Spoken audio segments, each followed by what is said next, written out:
Hello बच्चों, चलिए प्रश्न पढ़ते हैं। एंट्रोपी को परिभाषित कीजिए। एंट्रोपी की इकाई तथा भौतिक सार्थकता समझाइए। चलिए अब हम प्रश्न की मुख्य अवधारणा देख लेते हैं। तो यहाँ पर हमारे प्रश्न की मुख्य अवधारणा क्या होती है?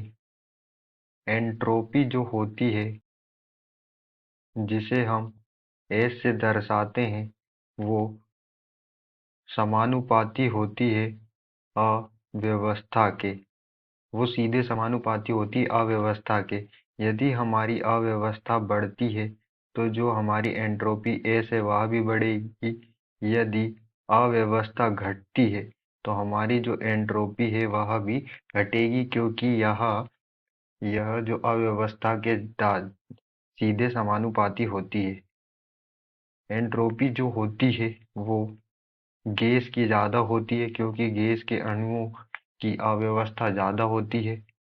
फिर उसके बाद द्रव की होती है और फिर ठोस की होती है।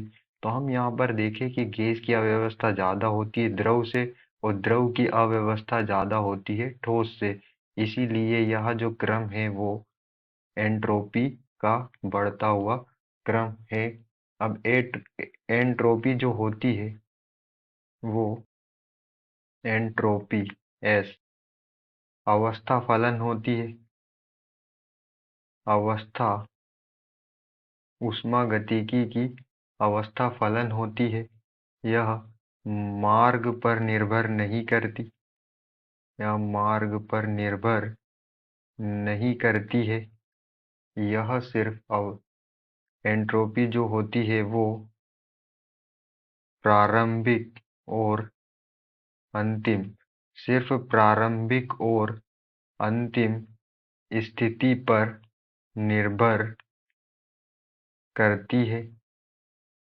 प्रारंभिक और अंतिम स्थिति पर निर्भर रहती है।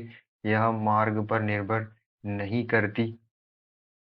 एंट्रोपी की जो हम इकाई देख लेते हैं, तो एंट्रोपी जिसे हम एस से दर्शाते हैं, इसकी इकाई होती है जूल की केल्विन इनवर्स। जूल प्रति केल्विन होती है, जिसे हम जूल केल्विन इनवर्स लिखते हैं।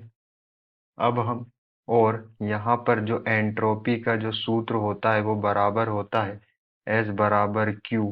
क्यू यहाँ पर ऊष्मा है बटे में ताप वृद्धि। तो एंट्रोपी एस बराबर क्यू ऊष्मा बटे डेल्टा टी ताप में वृद्धि।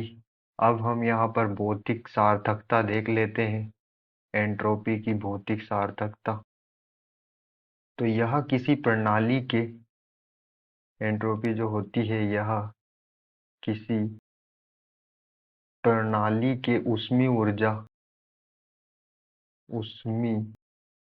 ऊर्जा प्रति ताप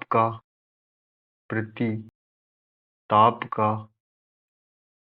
माप है। प्रति ताप का माप है। अणुओं की गति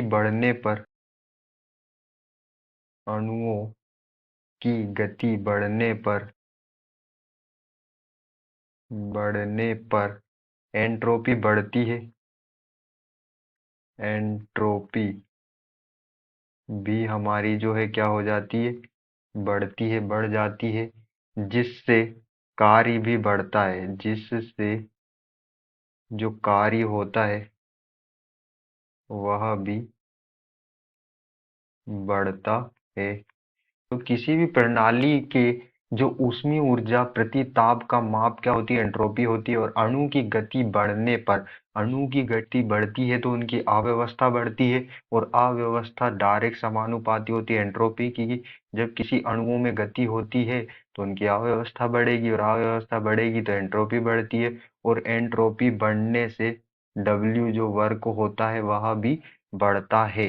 आशा करते हैं आपको समझ में आया होगा। धन्यवाद।